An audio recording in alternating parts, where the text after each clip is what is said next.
안녕하세요.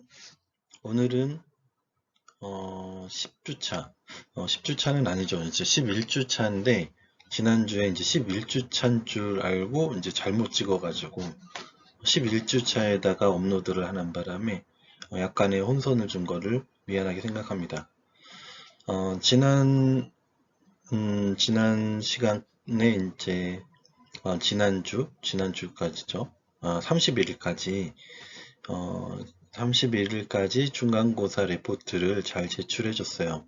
그래서 열심히 이제 뭐 잘했다 못했다 이런 것보다는 이제 열심히 한 부분에 대해서 이제 표현이 되면 점수를 이제 많이 주도록 하겠습니다.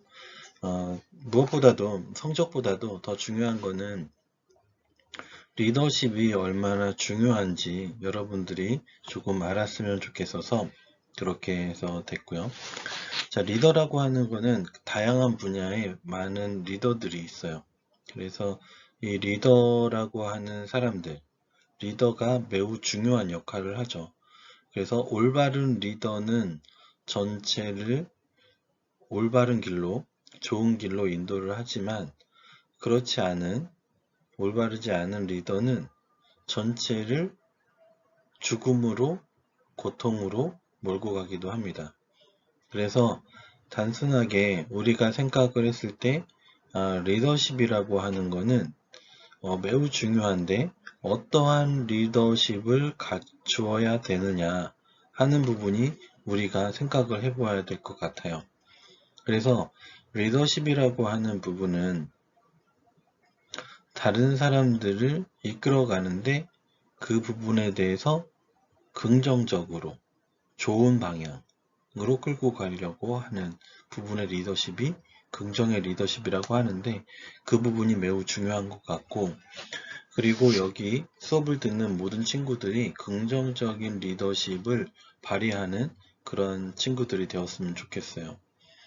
그래서 리더십이라고 하는 부분에 다양한 부분을 고민을 해야 되는데 그 부분의 가장 큰 부분이 아무래도 나라를 이끌어가는 리더 또는 회사를 이끌어가는 리더, 군대를 이끌어가는 리더, 단체를 이끌어가는 리더, 가정을 이끌어가는 리더, 다양한 리더들이 많은데 이러한 리더십을 잘 여러분들이 배워서 그 부분이 여러분들 인생에서 매우 중요한 역할을 하는 지침이 되었으면 좋겠습니다. 아무래도 우리나라는 지금 여러분들이 생각하는 것만큼 보다 훨씬 잘 사는 나라예요. 여러분들 중에는 아마 먹을 것 때문에 고민하는 친구는 없을 것 같아요. 내가 지금 당장 오늘 먹을 게 없어 라고 생각하는 사람은 없잖아요. 오늘 입을 옷이 없어. 예쁜 옷, 뭐 좋은 옷 이런 거 말고 걸칠 옷이 없어. 이런 부분을 고민하는 사람도 없죠. 오늘 어디서 자지? 추운데 어디서 자지? 이렇게 고민을 하는 친구도 없어요. 우리나라는 예로부터 이제 의식주 뭐 이렇게 의식주 이렇게 이야기해요. 그런데 가만히 생각해 보면 의식주가 아니라 주의 식의 주가 맞지 않을까 생각을 해요. 먹는 게 가장 중요한 부분이죠. 그래서 우리가 생각하는 리더는 기본적으로 1차적인 욕구를 해소해 줄 수 있는 먹고, 입고, 자고 하는 문제를 해결해 주는 것이 첫 번째의 목표입니다. 그 다음이 이제 다른 것들이 생기는 거죠. 그 다음에는 이제 안전의 욕구라든지 또는 뭐 여러 가지 매슬로의 욕구의 그런 단계가 있잖아요. 그래서 그런 부분처럼 우리가 나중에 자아실현의 욕구까지 될 수 있는 부분까지 되는데 그 부분은 나 혼자 되는 것이 아니라 여러 사람들이 같이 만들어가는 거고 특히 그 부분을 이끌어가는 리더의 역할이 매우 중요하다 하는 부분에 대해서 중간고사 레포트를 조사하면서 많은 도움이 되었으면 좋겠어요. 어떤 친구는 이제 고민을 해서 그 부분을 이해를 하고 작성한 친구도 있었고, 일부 레포트를 보니까 그냥 복사해서 붙여넣은 정도 수준도 있었어요.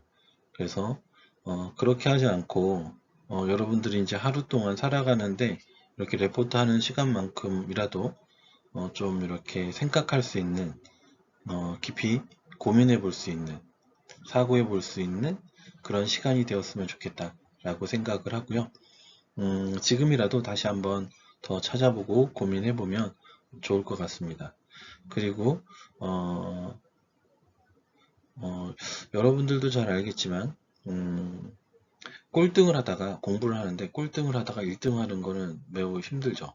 한 50명에서 50명, 지금 50명인 반이 많지 않죠. 지금 우리 이제 반도 이제 50명 반이 있긴 한데 50등 하다가 1등 하는 게 매우 어렵죠.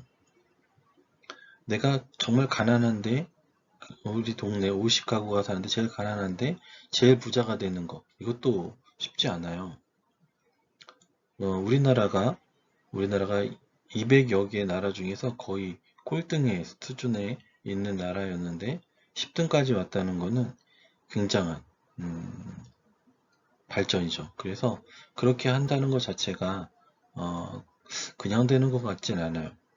그래서 그런 부분들에 대해서 여러분들이 리더의 역할이 중요하다. 우선 먹고 자고 입는 부분에 대해서 해결이 된 그 부분이 첫 번째고, 그 다음에 다른 이제 여가 생활을 여러분들도 다 누리죠. 그렇게 이제 여가 생활까지 이제 누릴 수 있을 정도의 그런 삶이 되었어요. 그래서 매우 지금은 좋은 사회다. 매일 불평을 하지만 그래도 매우 좋은 세상에서 현재 살고 있다 하는 겁니다. 자, 오늘 리더십의 주제는 소통이에요. 소통. 소통, 불통. 소통의 반대는 이제 불통이라고 우선 생각을 해보죠. 그래서 소통의 리더십이 어떤 것이 있는지 알아볼 건데요. 그 부분에서 이제 설명을 하기 전에, 이번 중간고사에서 기준은 이렇게 됐어요. 그래서 다양한 사례를, 이제 문제는 대한민국 건국한 초대 대통령 이승만 대통령의 리더십을 조사하고 조사를 하는데 책이나 논문이나 영상 등을 참조해서 리더십의 사례를 찾고 그 의미를 자기가 생각을 해서 PPT 파일로 작성을 해서 제출하는데 20페이지 이상 제출하는 거였고요. 그 다음에 이제 두 번째는 이승만 대통령이 1대부터 3대까지 대통령을 했기 때문에 4대부터 19대 대통령 중에서 자기가 생각하는 리더십의 부분이 있을 텐데, 그 리더십이 어떤 리더십이고 그 리더십에서 그러한 사례를 책이나 논문이나 영상이나 이런 사례를 찾아서 그 의미를 쓰는 거예요. 그래서 자기가 생각을 한 부분에서 의미까지 작성이 되어야 된다. 자신이 이해한 부분까지 PPT로 작성을 하는 것이 이번에 중간고사였어요. PPT로 하기 때문에 페이지를 채우는 것은 크게 어렵진 않았을 것 같고요. 그리고 매우 잘 작성해준 친구들도 있습니다. 정말 아주 짧게 작성한 친구도 있어요. 한두 페이지 이렇게 쓴 친구도 있긴 한데, 네, 대부분은 다 잘 썼습니다.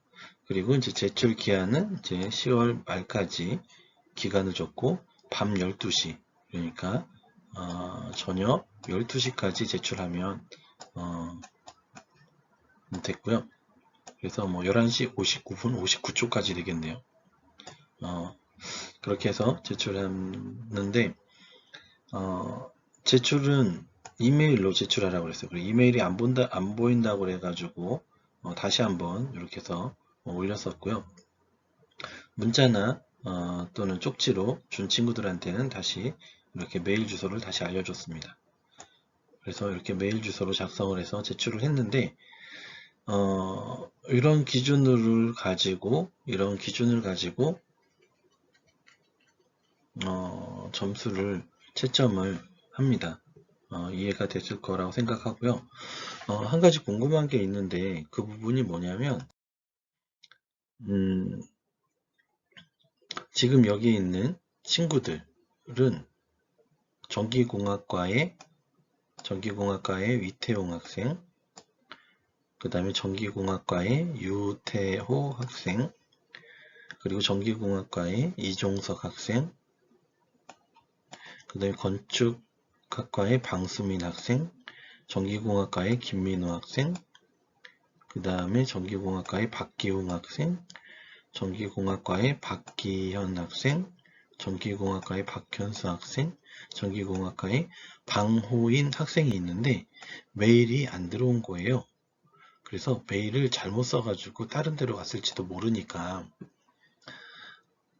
다시 한번 확인을 해가지고 잘못 보냈으면 잘못 보냈다라는 것까지 해가지고 같이 회신을 제 메일로 다시 보내주면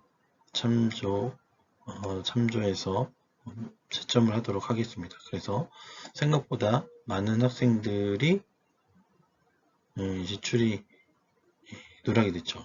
그래서 그 부분에 대해서 우리 전기공학과에 있는 친구와 건축학과에 있는 친구가 그 부분에 대해서 친구한테 알려주고 그 친구가 그 부분에 대해서 알 수 있게끔 해주면 좋겠어요. 특히 저한테 좀 알려주었으면 좋은 친구가 우선 위태웅 학생은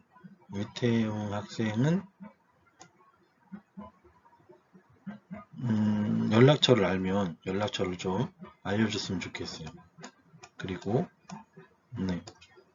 그리고 또 한 명은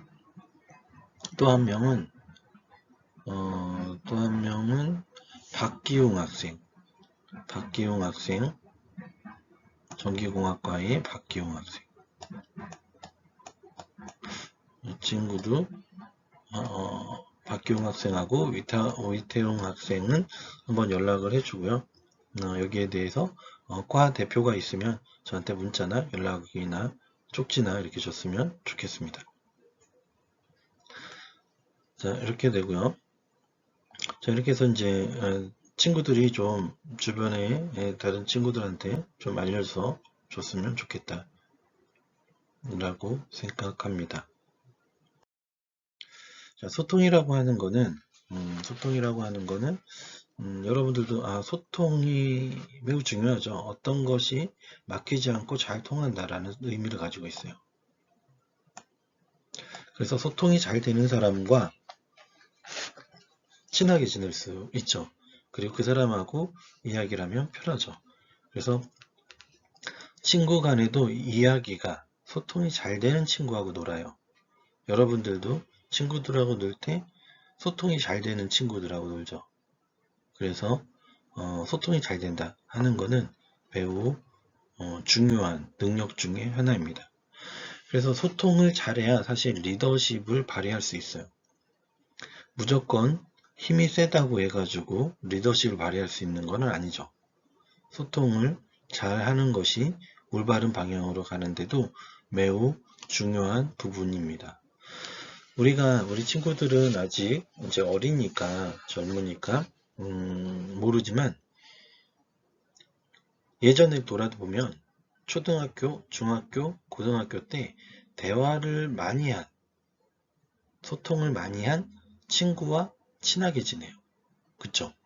그건 당연한 건데, 당연하진 않아요. 예쁜 사람하고 더 친할 것 같고, 더 호감을 느끼고 할 것 같지만, 소통이 잘 되는 사람과 더 친하고 오래 만나게 됩니다. 마찬가지로 여러분이 나중에 결혼을 하게 될 텐데 누구랑 결혼을 하냐면 예쁜 사람하고 결혼하거나 잘생긴 사람하고 결혼하거나 똑똑한 사람하고 결혼하거나 부자하고 결혼하는 것이 아니라 나하고 대화를 많이 하고 좋은 소통을 많이 한 사람과 결혼을 한다는 거예요. 그래서 매우 예쁘고 잘생기고 돈이 많고 똑똑하고 이런 사람보다도 나와 잘 소통이 되는 사람과 평생을 같이 하고 싶다라는 것이 많은 사람들의 생각이에요. 그리고 소통이 되지 않고 대화가 되지 않고 그런 사람과는 결혼을 하면 절대 안 돼요. 그래서 그런 부분은 여러분들이 조금 더 나이가 들으면 알 수 있어요. 한 10년, 20년 정도 지나면 알 수 있을 거예요. 자, 그만큼 소통이라고 하는 부분은 매우 중요한데 요즘에는 소통을 좀 잘 하나요? 사람들이? 예전에 비해서 요즘에 소통이 증가했을까요? 아니면 떨어졌을까요? 여러분들 생각은 어때요? 소통이 점점 늘어나는 것 같아요? 줄어드는 것 같아요? 잘 모르겠죠? 줄어들었나요? 늘었나요?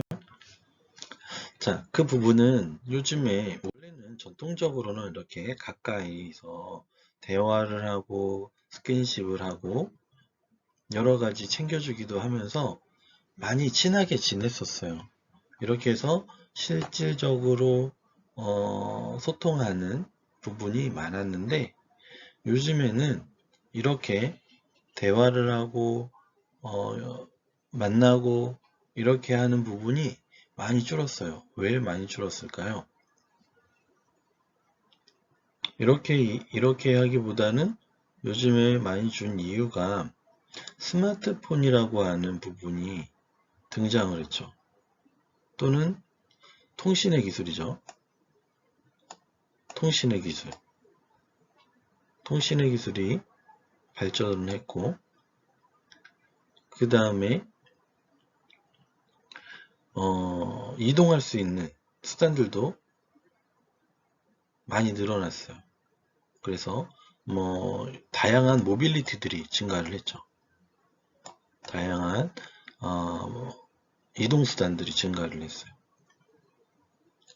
그러다 보니까 내가 만나고 싶거나 가고 싶거나 하는 곳으로 바로바로 이동할 수가 있게 됐죠.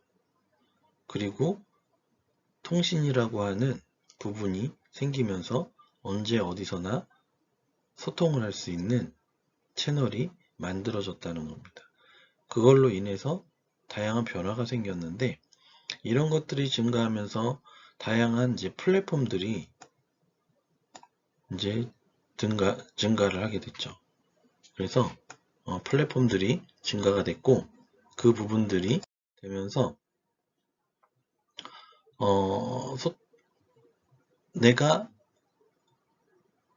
내가 만나고 싶지 않은 사람하고 만나면 또는 소통이 안 되면 화가 나게 되고 싸우게 되고 이런 일들이 발생을 해요.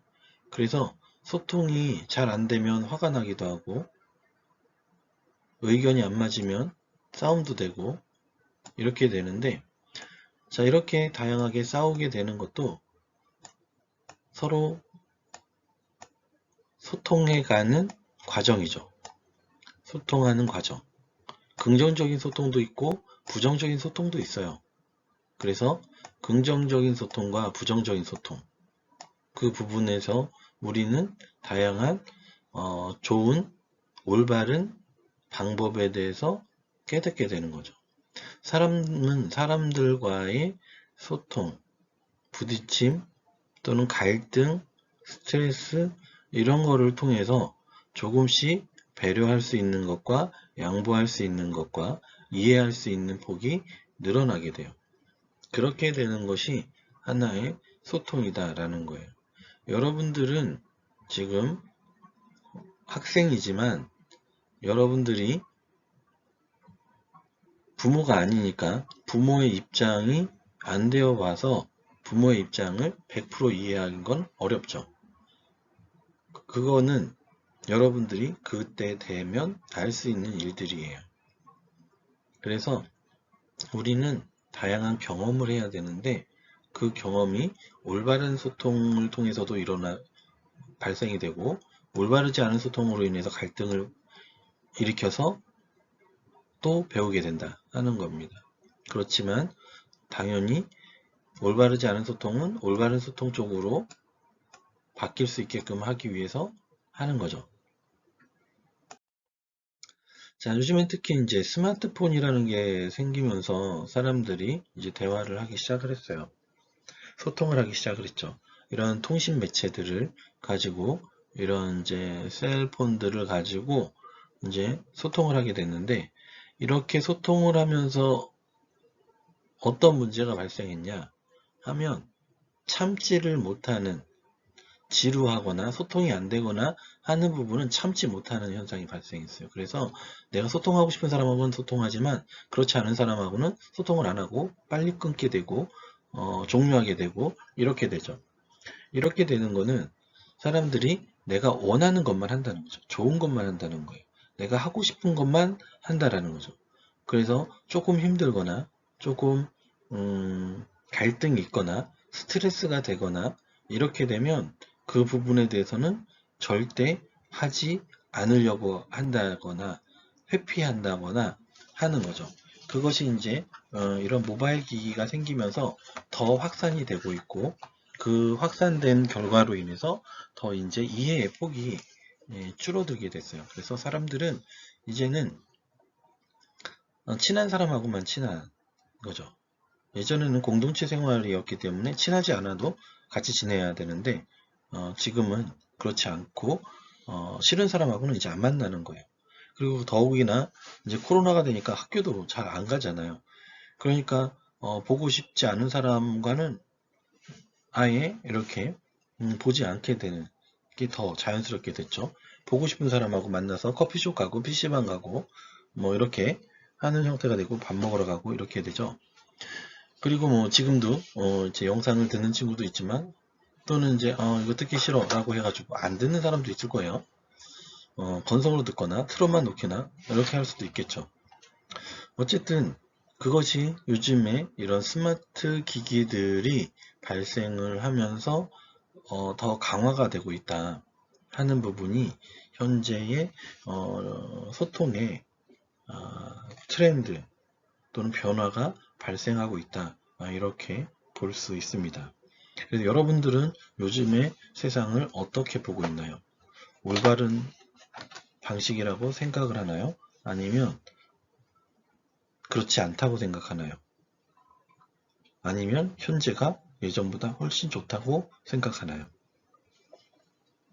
그런 부분에 대해서 고민을 해보면 좋을 것 같아요. 자, 그러면 이렇게 스마트폰을 다 쓰고 자기가 원하는 형태만 하려고 하는 그런 부분의 시대, 이런 4차 산업혁명 시대에서 어떠한 리더십을 펼쳐야 할까요? 이런 것도 같이 고민을 하는 거죠. 이런 시대에 어떻게 소통을 하지? 하는 부분이에요. 많은 사람하고 소통을 어떻게 하지? 다양한 플랫폼, SNS 채널, 뭐 페이스북, 인스타그램, 뭐 카카오, 또는 뭐 유튜브, 또 소셜 네트워크 서비스를 또 나올 수 있겠죠. 뭐 틱톡도 하고 뭐 여러 가지 하는데 이런 것들 가지고 하는 그런 소통이 올바를까요? 네, 여러 가지 부분을 고민을 해봐야 되는 것 같습니다. 그래서 이러한 스마트 기기 또는 다양한 이동수단 또는 그런 부분들을 가지고 있는 사회에서 어떻게 리더십을 발휘할 수 있고 올바른 소통을 할 수 있을까 한번 고민을 해보죠. 자, 그래서 이제 소통이 안 되면 뭐 속 터집니다. 한쪽은 스마트폰하고 한쪽은 뭐 그렇게 되고 한쪽은 열받아 죽으려고 그러고 그쵸? 이런 사회 어떻게 할까요?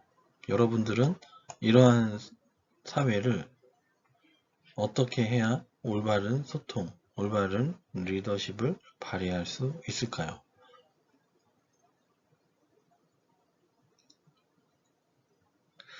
고민을 되는 형태입니다. 자, 그리고 이렇게 스마트폰으로 항상 내가 좋아요가 몇 명인지, 메시지는 어떻게 왔는지, 친구는 뭐하고 지냈는지, 다양한 부분들을 확인을 하죠. 메일도 확인하고. 그래서 이 스마트폰 하나로 소통을 하면서 지낸다. 이게 요즘의 젊은 사람 또는 요즘 시대에 사는 사람들이 특징이에요. 그래서 이렇게 사는 부분으로 이렇게 사는 부분, 뭐 긍정적이다라고 할 수도 있고 부정적이다라고 할 수도 있는데, 사회는 어쨌든 계속 발전을 해야 되는 거니까 이 부분을 수용을 해야 될 것 같아요. 이 부분을 수용을 하고 이것을 가지고 더 발전하고 올바른 방향으로 가려면 어떻게 해야 될까라는 것도 생각을 해봐야 될 것 같아요. 이제는 스마트폰을 안 갖고 있으면 불안해요. 증후군이 생긴 것 같이 불안하죠. 얼마나 불안하냐면 화장실 갈 때도 핸드폰을 가지고 가야 돼요. 핸드폰을 가지고 안 나오면 밖에서 엄청 불안해하죠. 초조하죠. 근데 막상 집에 가보면 전화가 안 와 있어. 그러면 너무 허무하죠. 이런 것들이 요즘에 중독이 되어가고 있는 상황입니다. 그래서 이렇게 중독되어 있는 사람, 그래서 이 스마트폰 하나 때문에 사람들은 생각을 하질 않아요. 언제 스낵 정보들, 정보들부터 시작해서 간단한 그런 정보들만 계속적으로 탐닉을 하는 그런 이슈들 찾아다니고, 그러면서 소통하거나 생각하거나 이렇게 하는 부분들은 없어지지 않을까 하는 거예요. 이런 거를 이제 극복을 해야지 된다 하는 겁니다. 그래서 요즘에는 이제 그런 것을 이제 결합을 해서 이렇게 오프라인 상에서도 소통을 하고, 오프라인 상에서도 소통을 하고, 온라인 상에서도 소통을 하고, 온라인 상에서도 소통을 하고 하는 부분들이 유기적으로 이루어지는 것이 필요하다 하는 거예요. 그래서 이러한 소통, 아직 나이가 들어서 그런지 전화로 이야기하는 것보다는 만나서 이야기하는 게 좋아요. 여러분들은 어떤가요? 만나서 이야기를 해야 훨씬 더 잘 전달도 되고 설득도 할 수 있고, 또 표정이나 모습이나 또는 다양한 부분으로 인해서 좀 전달이 또 용이해질 수 있고 그렇게 되죠.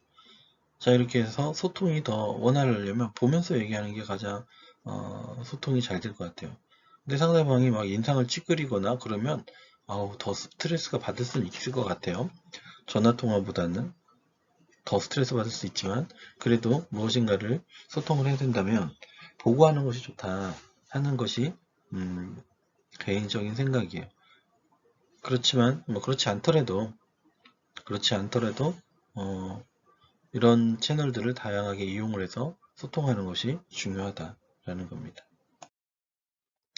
자, 의사소통이라고 하는 거는 이제 커뮤니케이션이라고 하죠. 그래서 사람의 의사나 감정의 소통을 가지고 자성으로 이제 가지고 있는 생각이나 뜻을 서로 통하게 하는 그런 부분이고, 이 부분은 이제 사람만 소통하는 것이 아니라 동물들도 다양하게 소통을 하고 있다.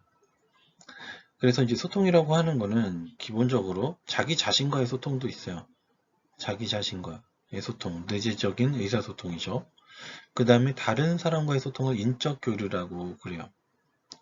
그래서 다른 사람들과의 소통에 대한 부분도 필요하죠. 그리고 그룹 내에서의 소통은 이제 단체 행동으로 표현이 되어지죠. 그래서 그룹 내에서의 소통은 어떻게 해야 되는지, 다른 사람과의 소통은 어떻게 해야 되는지, 그다음에 조직 내에서의 소통은 어떻게 하는지, 그래서 조직 내 교류를 어떻게 만들어 가는지, 그리고 문화를 초월한 문화 간의 교류, 이런 부분도 생각을 해볼 수 있어요. 그래서 이제 뭐 문화적인 상대주의, 뭐 상대성의 상대적인 문화. 그래서 문화라고 하는 거는 상대적이다. 그래서 좋은 문화가 있거나 나쁜 문화가 있는 것이 아니라 동일한 문화다. 그래서 아프리카에 있는 문화나 한국에 있는 문화나 미국에 있는 문화나 일본에 있는 문화가 다 다른 거지. 그 문화의 수준이 높다, 낮다, 이렇게 평가를 할 수 없다 라고 이야기를 하는 사람이 있어요. 여러분들은 어떻게 생각을 하나요? 그래서 문화를 초월한 문화 간의 교류를 이렇게 하는데, 문화라고 하는 것도 수준이 높은 게 있고 낮은 게 있는 것 같아요. 그래서 그거는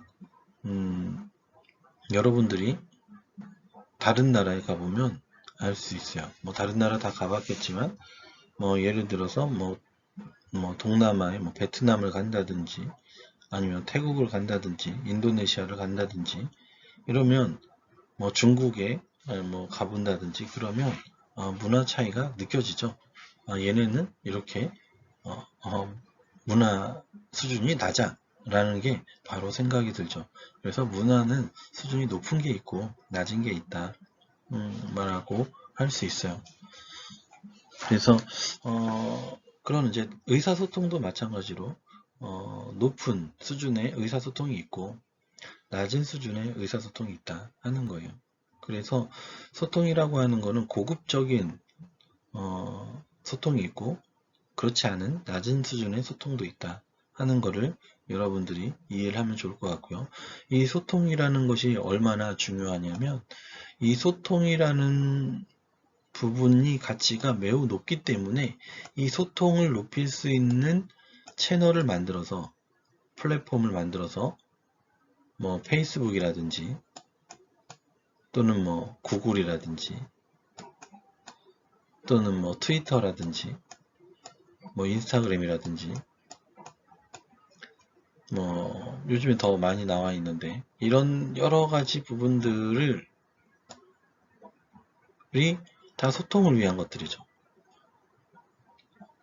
이렇게 소통을 하는 부분의 플랫폼들이 어마어마한 돈을 버는 것처럼, 사람들은 소통은 점점 늘어나면 늘어나지 줄어들진 않는다. 그래서 다양한 이제 국내에도 다양한 포털이나 이런 뭐부터 시작해서 소셜 네트워크 서비스로 사람들이 소통하게 되고, 이제는 내가 있는 개인적인 공간도 중요하고 그 다음에 다른 사람과의 어울리는 것도 중요하고, 이렇게 되면서 이 소통만 가지고 플랫폼을 구축을 해서 큰 부가가치를 만드는 것처럼, 소통이라고 하는 건 매우 중요한 거고, 이걸 가지고 리더십을 발휘할 때 중요한 부분이 소통이다 라는 겁니다. 자, 조직 내의 소통이라고 하는 거는 공동의 목표와 같아야 돼요. 그래서 조직 내에서 소통을 하는 목적은 공동의 목표를 달성하기 위해서 소통을 하는 겁니다. 그냥 농담 따먹기처럼 재미있으려고 소통하는 게 아니에요. 조직 내에서는 조직의 목표가 있어요. 조직의 공동의 목표를 가지고 이 목표를 이루기 위해서 소통을 하는 겁니다. 그래서 그 조직의 특성에 맞는 소통 방법이 다 달라요. 그래서 어떤 조직이냐에 따라서 소통하는 방법이 다르죠. 예를 들어서 우리가 알고 있는 조직이 뭐가 있죠? 우리가 알고 있는 조직이라고 하면 동아리. 동아리에서의 소통은 어떤가요? 자, 여러분들 학생회 있죠? 총학생회, 뭐 학생회 이렇게 있어요. 그럼 학생회에서의 소통은 어떤가요? 좀 다르죠? 자, 그러면 군대에서의 소통은 어떨까요? 군대는 전쟁을 하거나 안전을 지키거나 적을 무찔러야 되는 그런 부분들의 목표가 있기 때문에 소통 방식이 다르겠죠. 정치인들은 소통을 어떻게 할까요? 거기는 정치인의 소통 방식은 유권자한테 표를 얻고 유권자한테 호감을 얻어야 되기 때문에 유권자를 마음에 들게, 유권자의 마음에 들게 하는 게 목표가 되겠죠. 그래서 소통하는 방법도 다르겠죠. 이만큼 소통이라고 하는 거는 그 조직 내에서 지금 리더십을 하고 있기 때문에 리더십의 소통이라고 하는 거는 그 조직의 목표, 조직의 공동의 목표를 달성하기 위한 최적화된 소통 방식이 필요하다 하는 겁니다. 여러분들도 동의를 하나요? 자, 그래서 여러분들이 생각하는 그러한 단순한 소통이 아니라 조금 더 체계적이거나 명료한 형태의 소통 방식들이 필요하다라고 볼 수 있습니다. 자, 조직에서의 커뮤니케이션은 그러면 어떻게 해야 되느냐 하는 거예요. 그래서 둘 이상의 개인이 공동의 목표를 위해서 일련의 활동 체계를 형성하고 유지하기 위해서 메시지를 주고받는 거라고 톰 푸킨스가 정의를 했고, 메시지, 관념, 태도를 공유하는 것이라고 해서 루이스가 1987년에 정의를 했어요. 그래서 조직에서의 커뮤니케이션이라고 하는 것은 공동의 목표를 위해서 소통을 하고 메시지를 주고받는 것, 관념적인 것, 태도, 행동까지를 공유하는 것을 말합니다. 그래서 우리 학교에서 보면 스튜디오스, 항공과나 ROTC 하는 친구들이나 이렇게 보면 다르죠? 다르죠. 조직이 다르니까 말도 다르고 행동도 달라요. 그쵸? 그래서 그러한 형태의 소통이다 라고 정의를 할 수 있어요. 자, 그러면 이제 커뮤니케이션을 하기 위해서, 소통을 하기 위해서 어떻게 하냐 하면 센더가 말하는 사람이 인포메이션 정보를 가지고 인코더해서 전송을 해서 다시 복호화해서 디코더해서 수신하는 리시버하는 사람한테 전달이 되는데 중간에 노이즈가 끼게 돼요. 노이즈가 왜곡이 발생을 하죠. 잡음이 들어가죠. 그래서 이렇게 전달이 됐는데 잘 이해를 했는지 확인을 하는 피드백 작업이 필요합니다. 이러한 것이 통신, 커뮤니케이션 하는 형태의 모델이라고 할 수 있어요. 이런 거에 대한 사례들이 다양하게 있겠죠. 그래서 이런 부분들 여러분들도 이야기를 하면 상대방이 제대로 들었는지, 제대로 이해를 했는지 확인을 할 필요가 있다. 내가 이야기한 게 잘 이해됐는지 다시 이야기를 해줄래? 라고 센더가 이야기를 하든지 또는 리시버, 수신자가 내가 제대로 들은 게 맞는지 센더한테 다시 물어본다든지 이렇게 하는 것이 커뮤니케이션 하는 방법이다 라고 볼 수 있습니다.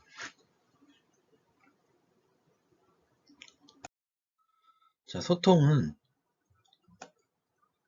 잘하는 것은 리더십과 매우 밀접한 관계를 가지고 있습니다. 그래서 소통은 리더십과 아주 직결돼요. 소통이 안 되는 사람이 리더십을 발휘할 수 있을까요? 말도 안 되겠죠. 다양한 부분들이 있는데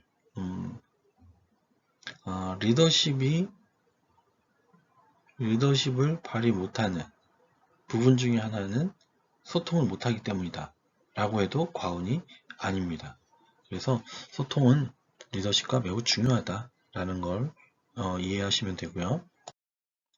자, 그러려면 어떻게 하냐면 말하기를 잘해야 되고 잘 들어야 되고 회의를 해서 상대방의 이야기도 들어야 되고 훈시를 하거나 정해지면 그걸 훈시를 하거나 그거 가지고 의사결정을 하거나 하는 그런 것들이 필요하다 하는 겁니다. 그래서 훌륭한 말을 한다고 해가지고 그가 반드시 훌륭한 인격의 소유자는 아니다 라는 논어말이 있어요. 말만 잘한다 라는 사람들 있잖아요. 말은 청산유수야 라고 하는 게 있죠. 그래서 소통이라고 하는 거는 단순하게 말만 잘한다 라는 것이 아니다 하는 거를 이야기하는 거예요.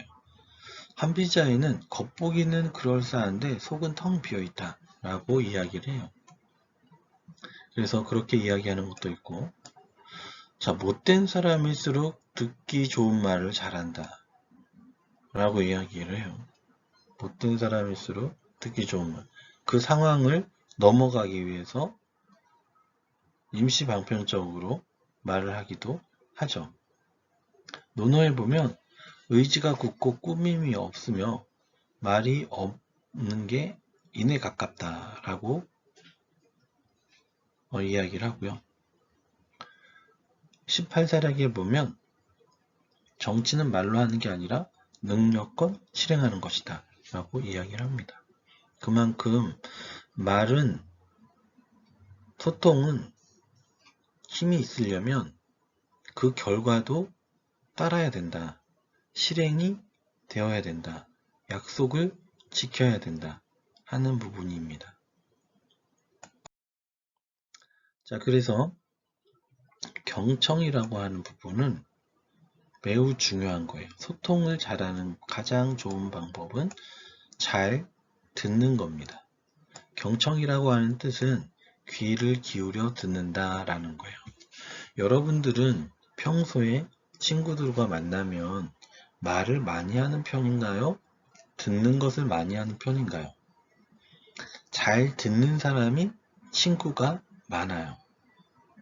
그리고 말만 많이 하는 사람은 친구들이 불편해 하죠. 그거는 기본적인 내용인 것 같아요. 여러분들도 경청을 잘하면 소통을 잘 할 수 있다 라고 생각을 합니다. 리더는 듣는 것을 잘해야 된다.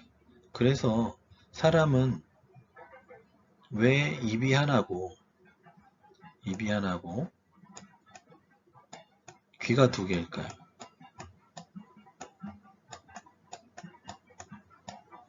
귀가 두 개이죠. 그래서 한 번 말하고 두 번 듣는다. 뭐 이렇게 볼 수 있지 않을까요?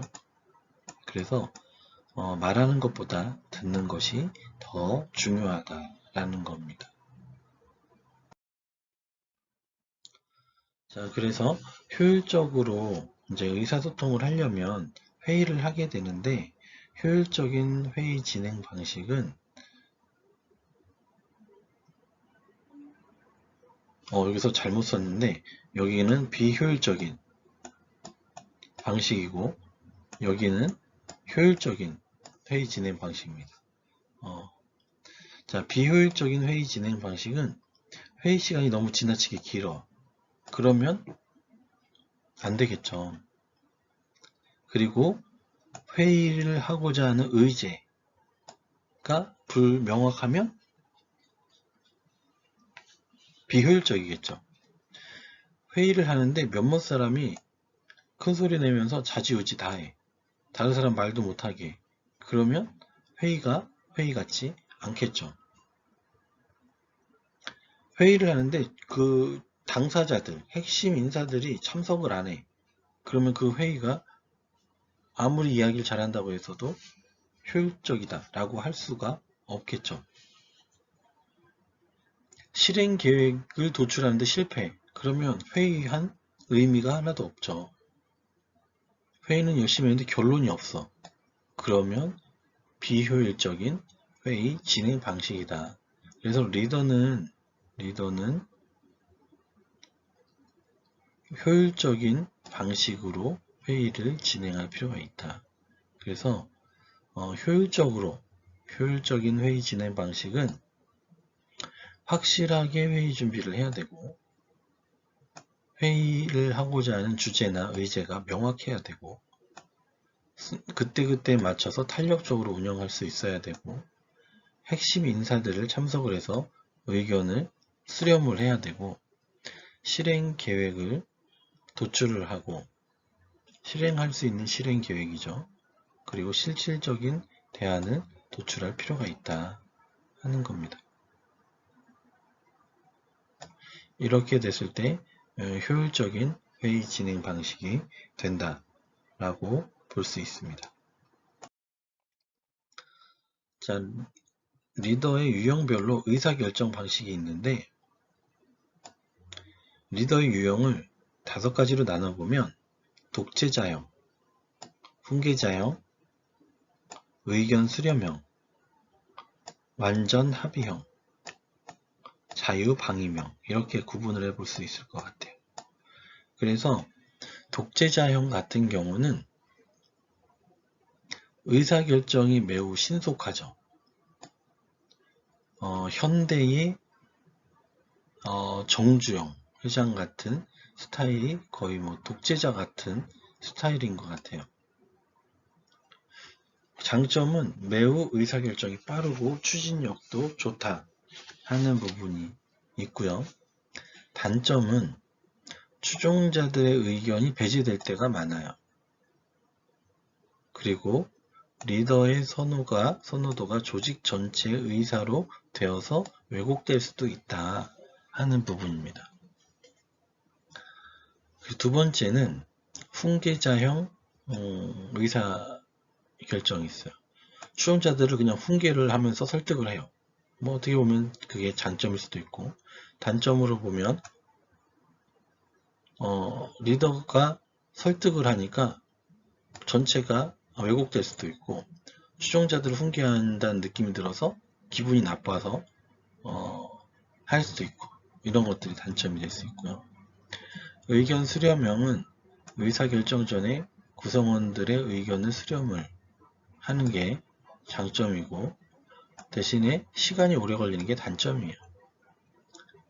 완전 합의형은 구성원들의 합의를 다 이끌어낸다기 때문에 매우 좋지만 절대적인 지지도 되고 그래서 매우 좋아요. 그렇지만 시간이 오래 걸리고 완전 합의를 하라고 하니까 리더가 자기 결정을 안 하려고 하는, 리더는 나름대로 자기가 그 부분에 대해서 책임을 지고 의사결정을 하는 부분도 필요한데, 완전 다 합의해서 하자라고 하면 책임을 회피하는 그런 부분의 용도로도 사용을 하더라. 요즘의 정치를 보면 그렇게 하는 것 같기도 합니다. 자, 그리고 자유방임형은 장점은 구성원들의 자율성을 주는 게 아주 좋은 장점인 것 같으나 의견이 수렴이 안 되는 단점이 발생을 할 수 있어요. 그리고 나쁜 쪽으로 의견이 수렴이 될 수도 있죠. 리더가 의사결정에 참여하지 않는 것이 단점입니다. 이런 것들이 의사결정 방식으로 5가지로 나눠본 형태이고요. 여러분들은 어떠한 형태의 의사결정 방식이 좋은가요? 독재자형, 훈계자형, 의견 수렴형, 완전형형, 자유방임형. 자, 여러분들은 한번 생각해 봤으면 좋겠습니다. 자, 하위 상달 유형이라고 하는 거는 이제 추종자들이 리더자한테 의견을 제시하는 유형이에요. 충신형 같은 경우에는 장점은 조직 발전에 크게 기여하는 충원을 하거나 뭐 전화 그러시면 안 됩니다. 뭐 이렇게 하는 사극에 나오는 것처럼 그렇게 하는 거고요. 단점은 그렇게 하다가 눈 밖에 나면 박해를 받을 수도 있겠죠. 쫓겨나거나 좌천되거나 이렇게 할 수도 있어요. 보신주의형은 있는 듯 없는 듯 한 게 어떻게 보면 장점인데, 단점은 자기 자신만을 위해서 일을 해요. 소신도 없죠. 자기 자신을 위해서만 일을 하기 때문에 회사에는 도움이 안 될 수 있습니다. 간신형은 딸랑딸랑하는 아부성 발언만 좋아하는, 아부성 발언만 하고 그걸 좋아하는 리더는 조직을 망치게 된다 하는 거고요.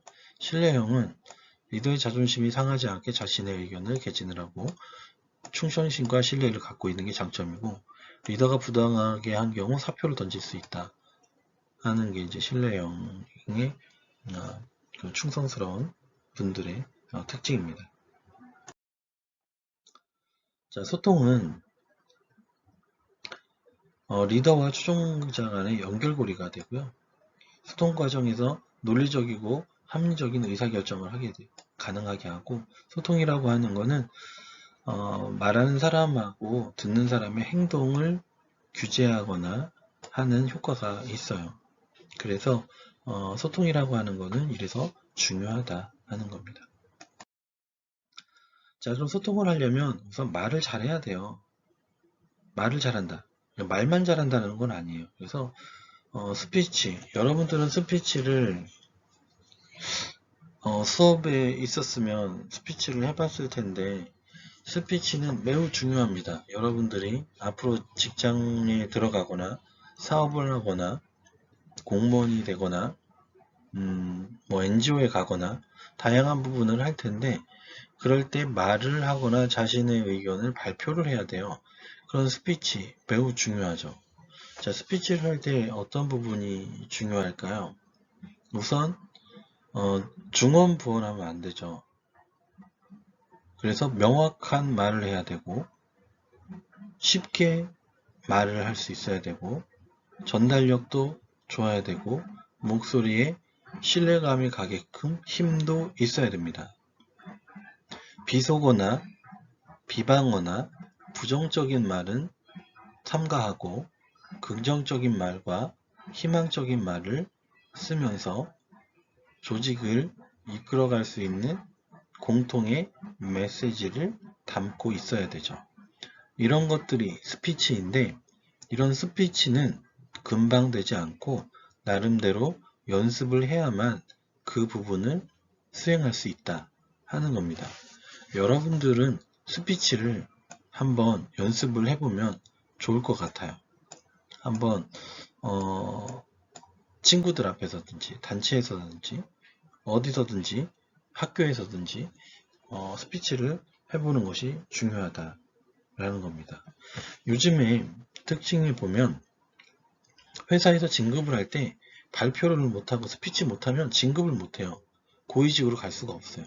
공무원도 고위직으로 가려면 발표를 해야지 되는데, 그 발표를 못하면 진급이 안 돼요. 공무원이나 일반 회사나 마찬가지다 하는 거예요. 그래서 이거 나이가 들어서 진급을 해야 되는데, 고위직으로 가야 되는데 스피치를 못하니까 나이 드신 분들이 스피치 학원을 다니면서 밤에 공부하는 사람들이 지금 굉장히 많습니다. 여러분들도 미리미리 연습을 해둬야 된다 하는 거예요. 여러분들은 난 스피치 할 일이 없어 라고 이야기를 할 사람이 있을지 모르겠지만, 그런 사람은 없습니다. 혼자 살지 않는 한 이야기를 다른 사람 앞에서 해야 될 때가 발생하죠. 자, 그래서 스피치를 한다 라고 하는 건 이렇게 사람들 앞에서 이야기를 해보는 거예요. 여러분들은 할 수 있겠죠? 사전 계획을 하고, 내용을 구성을 하고, 언어를 어떻게 사용할지 적절한 언어를 선택을 하고, 리허설을 해보고, 스피치를 실행을 하는 겁니다. 발표를 하고, 프레젠테이션을 하고, 사람들한테 제대로 이해를 했는지 질문을 하고 답하기를 하는 순서로 프레젠테이션, 발표, 스피치를 한다 라고 보면 됩니다. 이렇게 여러분들은 리더십에서는 자신의 생각을 표현을 정확하게 하는 능력도 필요하다 하는 겁니다. 자, 조직의 비전과 전략의 전파는 성장과 진정성과 비전의 필요성, 이런 부분을 전파를 하는 거예요. 그리고 리더는 방향성에 대해서 설득을 하는 거예요. 그래서 내가 이쪽 방향으로 갈 거야 라는 거죠. 우리는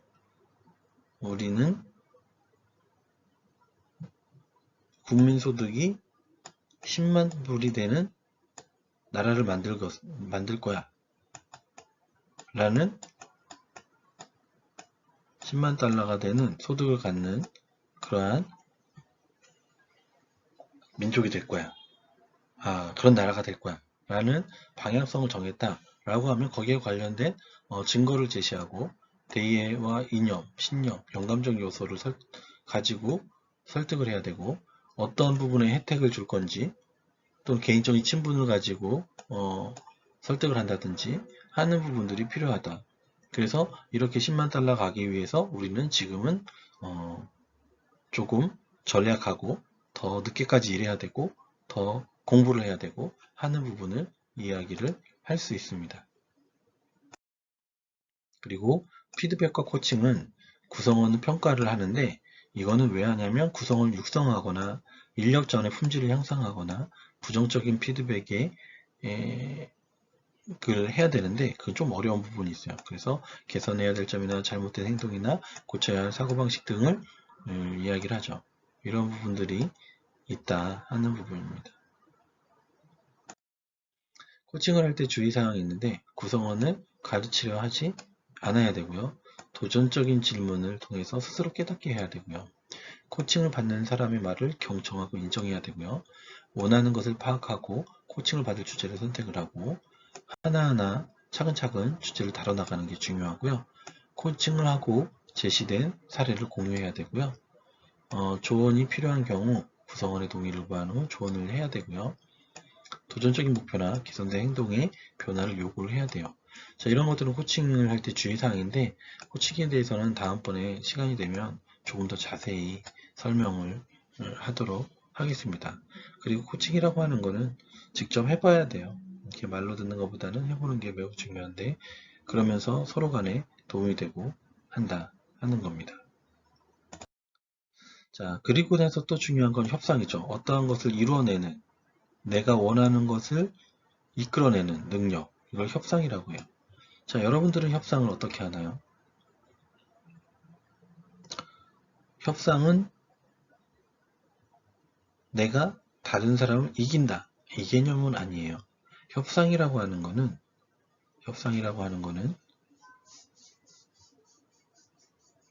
서로 간에 둘 다 윈윈이 되는 게 가장 중요해요.